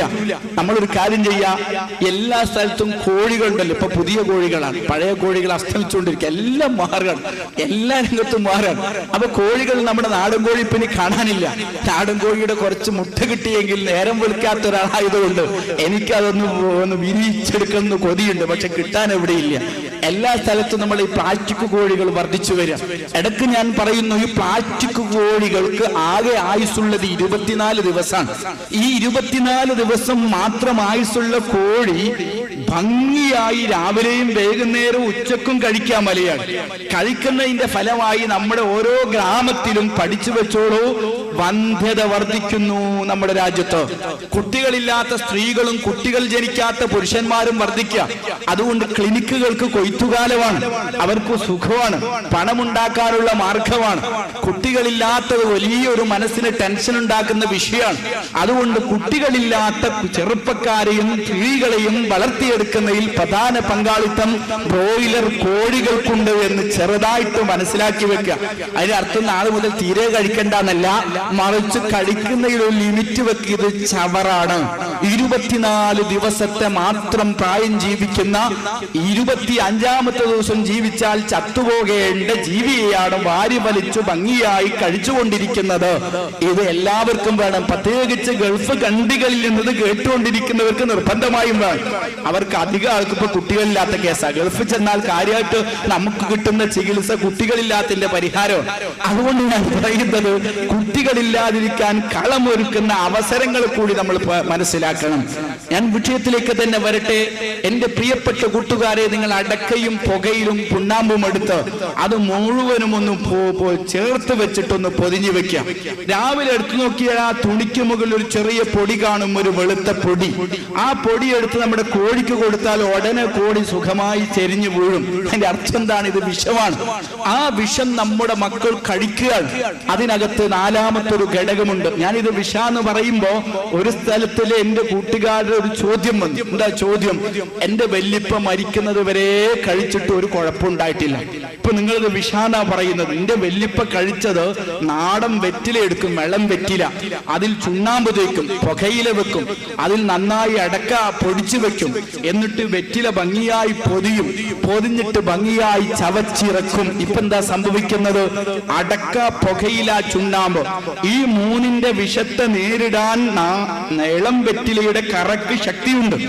ആ ഇളം വെറ്റിലയുടെ കറക്ക് മറുമരുന്നുള്ളത് കൊണ്ട് രോഗമൊന്നും സംഭവിച്ചില്ല. ഇന്ന് നമ്മുടെ അവസ്ഥ എന്താണ്? നമുക്ക് 4ാമത്തെ ഘടകമായി വെറ്റിലയ്ക്ക് പകരം വെറ്റിലയുടെ എസൻസ് ആണ്. അത് 4ാമത്തെ വിഷമാണ്. അത് 4ാമത്തെ വിഷമാണ്. ഈ 4 വിഷങ്ങൾക്കും കുശകൾക്കും പുറമെ 5ാമത്തെ ഒരു ഘടകമുള്ളത് സുന്ദരമായ കുപ്പിച്ചില്ലാണ്. ചെറിയ കുപ്പിച്ചില്ല്, പൈസ കൊടുത്ത് തിന്നുന്ന സാധനമായി പറയുന്നത്. ആ കുപ്പിച്ചില്ല് നമ്മുടെ ചെറുപ്പക്കാർ എന്തൊരു സ്റ്റാൻഡേർഡുള്ള വസ്ത്രം ആലോചിച്ച് നോക്കുക. എന്തൊരു സ്റ്റാൻഡേർഡുള്ള വസ്ത്രം. കഴിഞ്ഞ വർഷമൊക്കെ ഞാനിങ്ങനെ പ്രസംഗിക്കുമ്പോ ആ ടൈറ്റ് ഫിറ്റ് പാൻസിന്റെ അപകടത്തെ കുറിച്ചാ പറഞ്ഞിരുന്നത്. ഇപ്പൊ നമ്മൾ ചെറുപ്പക്കാർ മനസ്സിലാക്കി, വെറുതെ ഉസ്താദ്മാരെ ചൂടാക്കണ്ട, നമ്മൾ ടൈറ്റ് ഫിറ്റ് അങ്ങ് ഒഴിവാക്കി. ഇപ്പൊ എന്താ ഞാൻ പറയാനെ കുറിച്ച്? പാൻസാണോ അത്, പാവാടയാണോ അത്, ഒന്നും പറയാൻ കഴിയാത്തൊരു സാധനം. അതിങ്ങനെ ഇറങ്ങി ഇറങ്ങി ഇറങ്ങി എവിടം വരെ എത്തി നിൽക്കുന്നവരെ നിങ്ങൾ സുബ്ഹാനല്ലാഹ്. എന്തോ നമ്മൾ ഉള്ളത് കൊണ്ട് അവിടെ വീഴാതെ ഇങ്ങനെ നിൽക്കുക, അല്ലെങ്കിൽ താഴേക്ക് പോകും. അത്രയും എന്തൊരു ആഭാസമാണ് മക്കളെ ഈ കാണിക്കണം. ആരോ എന്തോ കാണിക്കണം, നമ്മളങ്ങ് കാണിക്കണം. നല്ല കുട്ടികൾ, നല്ല സ്റ്റാൻഡേർഡിലെ കുടുംബത്തിലെ കുട്ടികൾ, ദീനീ കുടുംബത്തിലെ കുട്ടികൾ, മാന്യന്മാരായി ജീവിക്കുന്ന കുട്ടികൾ, അവരാരൊക്കെയോ ചെയ്യുന്നത് കണ്ട് എന്തൊക്കെയോ അങ്ങ് ചെയ്യുക. ആ ഒരു വസ്ത്രധാരണത്തിലെ ആഭാസകരമായ ചിത്രം നിങ്ങളെ തന്നെ ഒന്ന് വീഡിയോയിൽ പകർത്തി ദൂരെ നിന്ന് വീക്ഷിച്ചു നോക്കൂ. നിങ്ങൾ ആ പാൻസ് എന്തുമാത്രം വഷളത്തരമാണ്. മാന്യന്മാർക്ക് എങ്ങനെയാണ് ഇത് സ്വീകരിക്കാൻ കഴിയുന്നത്? ആർക്ക് വേണ്ടി നിങ്ങൾ ഈ പാടുപെടുന്നത്? ഈ പാൻസ് പിടിച്ച് താഴേക്ക് ഇറക്കാൻ എന്തൊരു വിഷമമാണ് നിങ്ങൾ ഈ കൈതുകൊണ്ടിരിക്കുന്നത്. അള്ളാഹു നമുക്ക് നല്ല മനസ്സ് നൽകുമാറാവട്ടെ. ഇത്രയൊക്കെ കാണിക്കുന്ന കുട്ടികള് പണം കൊടുത്തു കുപ്പിച്ചില്ല് കഴിക്കുക, ഭംഗിയായി കഴിക്കാൻ. എന്തിനായി കുപ്പിച്ചില്ല്? നാവിനകത്ത് ചെറിയ മുറിവുകൾ ഉണ്ടാവണം. ആ മുറിവുകൾ ഉണ്ടാകുമ്പോ പെട്ടെന്ന് നാവിലേക്ക് ഇറങ്ങി വരാൻ 6ാമത്തെ ഒരു ഘടകമുണ്ട് ഇതിനകത്ത്. അതോ നമ്മുടെ രാജ്യത്തുണ്ടാകുന്ന മയക്കുമരുന്ന് വൃക്ഷത്തിന്റെ കറയാണ്. അപ്പൊ ഈ കുപ്പിച്ചില്ലുണ്ടാക്കിയ ചെറിയ മുറിവിലൂടെ ഈ മയക്കുമരുന്ന് കറ പെട്ടെന്ന് നാവിലേക്ക് ഇറങ്ങി വരുമ്പോ ഒരു തരിപ്പ് കിട്ടും. അപ്പൊ ഒന്നുകൂടി വാങ്ങണമെന്ന് നിന്റെ മനസ്സ് പറയും. അപ്പൊ ഒരിക്കലൂടി ഫലസ്തീനിലെ മുസ്ലിങ്ങളെ കൊല്ലാൻ സാമ്രാജ്യത്വ ശക്തികൾക്ക് നീ പണം കൊടുത്തിരിക്കും. അങ്ങനെ നീ ഒരു പക്ഷേ ലോകത്തെ ഇസ്ലാമിക വിരുദ്ധ ചേരിയിൽ ഒരു ഭാഗമായി മാറും. അതോടൊപ്പം ഓർത്തുവെക്കുക, 3 വർഷം സ്ഥിരമായി പാൻപരാ ഉപയോഗിക്കുമ്പോ നാവിന്റെ രുചി അറിയാനുള്ള കഴിവ് നഷ്ടപ്പെട്ടിരിക്കും നിനക്ക്. ക്യാൻസറിലെ ഒരു പ്രധാനപ്പെട്ട രോഗാണ് വരുന്നത് മദ്യം വഴി മാത്രമാണ്, അല്ലെങ്കിൽ പാൻപരാഗ് വഴി മാത്രമാണ് എന്ന് നാം തിരിച്ചറിയണം. ആ പാൻപരാഗിന്റെ അടിമകളല്ലാത്ത എത്ര ശതമാനം ആളുകൾ ഇന്ന് മലയാളക്കരയിലുണ്ട്? ഈ സദസ് ഇങ്ങനെ സ്വകാര്യമായിട്ട് നോക്കുമ്പോൾ സ്വകാര്യമായിട്ട് നിങ്ങൾ കീസപ്പാനുള്ള സംഭവം തരും. സ്വകാര്യമായി നിങ്ങളുടെ കീശ തപ്പാൻ എനിക്ക് സമ്മതം തരുമോ? ഞാൻ പറയുന്നു, വഅല് കേൾക്കാൻ വന്നവരിലെ നല്ലൊരു ശതമാനം ഇന്ന് പാൻപരാഗിന്റെ അഡിക്റ്റുകളാണ്. സ്ത്രീകളിൽ നല്ലൊരു ശതമാനം പാൻപരാഗിന്റെ അഡിക്റ്റുകളാണ്. ഞാൻ ആരെയും കുറ്റപ്പെടുത്തുന്നില്ല. രോഗിയായി മാറിയിട്ട് കരയുന്നതിനേക്കാൾ ബുദ്ധി പ്രിയപ്പെട്ട അനുജന്മാരെ രോഗം വരാതെ സൂക്ഷിക്കുന്നതിനാണ്. അതുകൊണ്ട് പാൻപരാഗ് അപകടകാരിയാണ്, ക്യാൻസറിന്റെ വൈറസ് സമ്മാനിക്കുന്ന ഭീകരനാണ് എന്നു തിരിച്ചറിഞ്ഞുകൊണ്ട് പാൻപരാഗിൽ നിന്ന് ഞാൻ സ്വയം രക്ഷപ്പെടുമെന്ന ഒരു തീരുമാനം എന്റെ ശബ്ദം ശപിക്കുന്ന അനുജന്മാരെടുത്തേ പറ്റൂ. ഒന്നാമത്തെ പോയിന്റ് ഞാൻ എവിടെയാണ് നിൽക്കുന്നത്? മദ്യത്തിലേക്ക് നിങ്ങൾ കൊണ്ടുപോകുന്നത് ഇവിടെയാണ് നമ്മുടെ ചെറുപ്പക്കാരെ വഴിതെറ്റുന്നത്. ഇവിടെ പ്രധാനമായി ഉപ്പാമാരോട് ഒരു കാര്യം പറയാൻ, വളരെ പരസ്യമായി വീട്ടിൽ പാൻപരാഗുന്ന ആവിൽ വെച്ച് വരുന്ന ഉപ്പമാ ഇളം പൈതങ്ങൾക്ക് നൽകുന്ന ചിത്രം എന്താണ്? പാൻപരാഗ് ഗുണകരമാണ്, പാൻപരാഗ് സ്റ്റാൻഡേർഡിന്റെ ഭാഗമാണ്, പാൻപരാഗ് നല്ല രസകരമായ വസ്തുവാണ്, പാൻപരാഗ് ഉപയോഗിക്കേണ്ട വസ്തുവാണ്, പാൻപരാഗ് മാന്യതയുടെ ഭാഗമാണ്. എന്റെ ഉപ്പ, ഞാൻ ബഹുമാനിക്കുന്ന ഉപ്പ, ഞാൻ സ്നേഹിക്കുന്ന ഉപ്പ, എന്റെ നല്ല സ്റ്റാൻഡേർഡുള്ള ഉപ്പ, പള്ളിക്കമ്മിറ്റിയിലെ അംഗമായ ഉപ്പ, മദ്രസയിലെ ഉന്നതനായ ഉപ്പ, ആ ഉപ്പ ഉപയോഗിക്കുന്നത് തീർച്ചയായും നന്മയാണെന്ന് ചെറിയ കുട്ടിയുടെ മനസ്സ് പറഞ്ഞുവെങ്കിൽ അതിന്റെ ഉത്തരവാദി തീർച്ചയായും വാപ്പയാണ്. ആ വാപ്പമാരിത് ഗൗരവത്തോടെ കാണണം. ഉമ്മമാരോട് സ്നേഹത്തോടെ ഞാൻ പറയട്ടെ, ഇപ്പൊ പുതിയൊരു സംസ്കാരമുണ്ട്. എന്താ പുതിയ സംസ്കാരം? വീട്ടിലെ കുട്ടികൾക്കും എല്ലാവർക്കും സ്വന്തമായ റൂമുകളാണ്. എന്തൊരു രസാ നമ്മളെ വീടുകൾ കാണാൻ അറിയാം. നിങ്ങൾ ഇഷ്ടംപോലെ റൂംസുകളാണ്, ഓരോരുത്തർക്കും റൂമുകളാണ്. ആകെ 2 കുട്ടി, ആ 2 കുട്ടിയും വാപ്പയും ഉമ്മയാ വീട്ടിലുള്ളത്. കൂടുതൽ കുട്ടികൾ ഉണ്ടായാൽ നമുക്ക് പേടിയാണ്, കാരണം ഭക്ഷണമില്ലാതെ ജനങ്ങൾ ബുദ്ധിമുട്ടിപ്പോവും. അതുകൊണ്ട് സാമ്പത്തികമായ ക്രമീകരണത്തിന് വേണ്ടി നമ്മളെല്ലാവരും ഒരുമിച്ചെടുക്കുന്ന തീരുമാനമാണ് കുട്ടികൾ കൂടുതൽ വേണ്ട എന്ന്. ആ വേണ്ട എന്ന് തീരുമാനിച്ചവരൊക്കെ ഇന്നുള്ള 2 കുട്ടികളെ കൊണ്ട് വിഷമിക്കുകയാണ്. അതേ സമയത്ത് കുട്ടികൾ ഇഷ്ടം പോലെ വരട്ടെ എന്ന് നമ്മൾ ഒപ്പാര് തീരുമാനിച്ചു. നമ്മളൊക്കെ സുഖമായിട്ട് ജീവിച്ചു, ഒരു കുഴപ്പവും സംഭവിച്ചില്ല. ഇപ്പൊ നമ്മൾ കുട്ടികൾക്ക് വേണ്ടി, പുതിയ തലമുറക്ക് വേണ്ടി ക്രമീകരണങ്ങൾ വരുത്തിയപ്പോ നമ്മുടെ ഉള്ള 2 കുട്ടികളെ ബുദ്ധിമുട്ടുക. അതുകൊണ്ട് ഞാൻ പറയുന്നത്, അതും മറ്റൊരു വിഷയമായതുകൊണ്ട് ഞാൻ കിടക്കുന്നില്ല, ശ്രദ്ധിക്കുക. ഏതായിരുന്നാലും 2 or 3 കുട്ടികൾ, ആ കുട്ടികൾക്ക് ഓരോരുത്തർക്കും റൂം, ആ റൂമിനകത്ത് ഓരോ കമ്പ്യൂട്ടറുകൾ, ഇന്റർനെറ്റ് വെച്ചിരിക്കുന്നത് സ്വലാത്ത് കേൾക്കാനാണ്, കുണ്ടൂരിലെ ബുർദ കേൾക്കാനാണ്, നമ്മുടെ കോടമ്പയിലെ പ്രസംഗം കേൾക്കാനാണ്. അതുകൊണ്ട് വാപ്പ ഒരു കമ്പ്യൂട്ടറിന്റെ മുന്നിൽ, ഉമ്മ വേറെ ഒരു കമ്പ്യൂട്ടറിന്റെ മുന്നിൽ, മക്കളൊക്കെ ഓരോ കമ്പ്യൂട്ടറുകളുടെയും മുന്നിൽ ഫുൾ ടൈം വഅ്ള് കേൾക്കുന്നതാണ്. എപ്പോഴും സ്വലാത്തിലാണ്, എപ്പോഴും അദ്ദാദിന്റെ തിരക്കിലാണ്, എപ്പോഴും മാലയും മൗനൂദുമാണ്. പക്ഷേ അതിനിടയിൽ നിന്റെ മോൻ കാണുന്നുകൊണ്ടിരിക്കുന്നത് ചില പുതിയ ചിത്രങ്ങളാണ്. ഞാനിത് അനുഭവം പറയുന്നത്. ഞാൻ നടത്തിക്കൊണ്ടിരിക്കുന്ന ഒരു ഇംഗ്ലീഷ് സ്കൂൾ, ആ ഇംഗ്ലീഷ് സ്കൂളിലെ ഒരു വേദനിക്കുന്ന ചിത്രം, അവിടെ ചില മോശമായ ഫിലിമുകൾ വിതരണം നടക്കുന്നു എന്നറിയുക. അറിഞ്ഞപ്പോ സ്വാഭാവികമായി നമ്മൾ അന്വേഷണം നടത്തി, പിടിച്ചു നോക്കുമ്പോൾ ഞെട്ടുകയാണ്. ഞങ്ങളുടെ സ്ഥാപനത്തിൽ വരുന്ന വിദ്യാർത്ഥികളിലെ ഏറ്റവും നല്ല കുടുംബത്തിലെ ഒരംഗത്തിൽ നിന്നാണ് ഇത് വരുന്നത്. ആ വാപ്പ ഒരു മിനിറ്റ് പോലും ജീവിതത്തിൽ ഹറാമ് ചിന്തിച്ചിട്ടില്ല. ഉമ്മ അതിനേക്കാൾ നല്ലവരാണ്. എപ്പോഴും അവർ വഅ്ള് കേൾക്കുന്നവരാണ്, എല്ലാ സ്വലാത്തിലും പോകുന്നവരാണ്, എല്ലാം സ്വന്തമായി അള്ളാഹുവിലേക്ക് അടുക്കാനുള്ള മാർഗം കാണുന്നവരാണ്. പിന്നെ എങ്ങനെ അവരുടെ കുട്ടി, അതും നിസ്കരിക്കാറുള്ള കുട്ടി, സുന്നത്തുകൾ കൃത്യമായി സ്വന്തമായി നിസ്കരിക്കുന്നത് ഞങ്ങൾ കണ്ടിട്ടുള്ള കുട്ടി, വീട്ടിലെത്തിയാലും തൊപ്പിവെച്ചു പോകുന്ന കുട്ടി, എങ്ങനെയാണ് ഈ ഫിലിം കൊണ്ടുവരുന്നത്? അതിന്റെ ഇഴം തേടി നമ്മൾ പോകുമ്പോഴാണ് നമ്മളുടെ വീട്ടിനകത്ത് നമ്മൾ നൽകിയ സൗകര്യങ്ങളുടെ കടുപ്പം അറിയുന്നത്. വാപ്പാക്ക് സ്വന്തം ഒരു നെറ്റുണ്ട്, വാപ്പ എപ്പോഴും അതിലാണ്, നെറ്റിൽ നല്ലത് കാണുകയാണ്. ഉമ്മാക്ക് മറ്റൊരു നെറ്റുണ്ട്, സഹോദരിക്ക് വേറെ ഒരു നെറ്റ്, ഈ 2 ആൺകുട്ടികൾക്കും 2 നെറ്റുകൾ.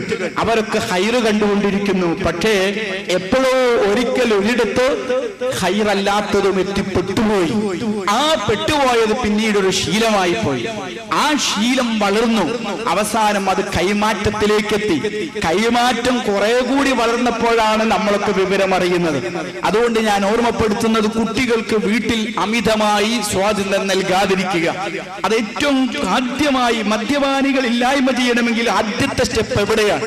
ഉമ്മാക്ക് കയറി വരാൻ അവകാശമില്ലാത്ത ഒരു റൂം, ബാപ്പാക്ക് കടന്നു വരാൻ പാടില്ലാത്ത ഒരു റൂം മലയാളിയുടെ വീട്ടിൽ എങ്ങനെയാണ് ഉണ്ടാകുന്നത്? നമ്മൾ എവിടെയാണ് പോകുന്നത്? നമ്മൾ കഷ്ടപ്പെട്ടുണ്ടാക്കിയ നമ്മുടെ വീട്, ആ വീട്ടിലൊരു റൂമിലേക്ക് വാപ്പാക്ക് കയറാൻ പാടില്ല, ഉമ്മാക്ക് അടിച്ചു വൃത്തിയാക്കാൻ പോലും കയറി വരാൻ പാടില്ല. അത് മോന്റെ പഠന റൂമാണ്. അതിൽ പലതും ഉണ്ടാവും. അത് നഷ്ടപ്പെട്ടു പോകും, ഫയല് നഷ്ടപ്പെട്ടു പോകും. അവിടെ നിലനിൽക്കുന്ന അവൻ ചെയ്തു വെച്ച അസൈൻമെന്റ് ഉമ്മ അടിച്ചു വാരുന്നതിൽ നഷ്ടപ്പെട്ടു പോകും. എന്താ ഉമ്മ മന്ദബുദ്ധിയാണോ?